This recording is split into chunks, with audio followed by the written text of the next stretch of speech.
Hi everyone, Kate here from Merge Health. I get a lot of questions when people begin to transition over to a whole foods diet. What should I eat? How much of it should I eat? In particular, things like nuts and seeds, meat, fruit. How much of all these things should I eat? And is it okay that I eat them on a regular basis? I think in order to answer these questions, you need to think about where the foods came from and think about the seasons that the foods are available.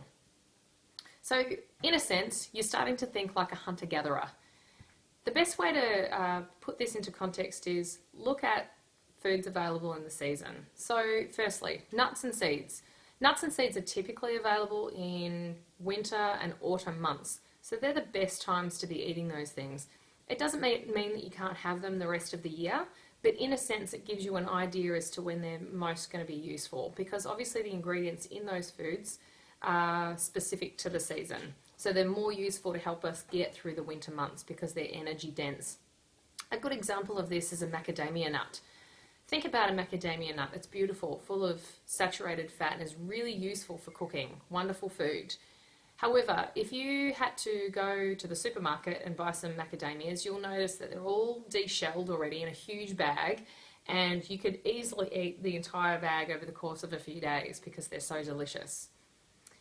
If you've seen a macadamia nut tree, you'll know that the husk is hard as a rock, and it will take so much energy to exert to break into that nut.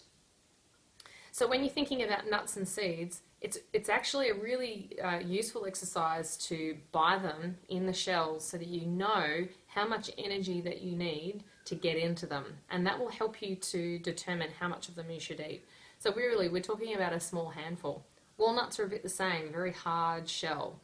You can also imagine going collecting all of these nuts, so the energy that you would use up to collect them all, bring them back, and then bash them with a hammer and enjoy them.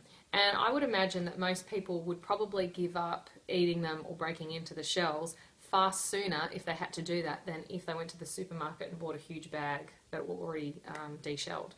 So that's something to think about.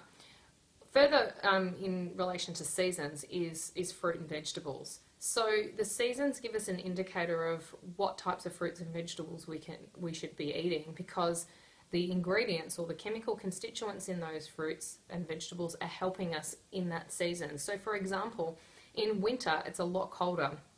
That's going to be where most of our starchy vegetables are available. So things like turnips and pumpkins, potatoes are another example. Potatoes are quite controversial in this area of eating because they yield such a high glucose amount that if we're eating them all year round, it's really going to contribute to the waistline. And if weight loss is important to you, potatoes are a good one to keep to a minimum, as is sweet potato and pumpkin. However, the nutrient qualities are so dense with those vegetables, I wouldn't recommend that you cut them out significantly. Just eat them in season. So tend to eat them more so in autumn and winter, which is around now. As for fruit, fruit is typically available in spring and summer. So again, it doesn't mean that you can't have them all throughout the year, but I would recommend that you just keep it in context.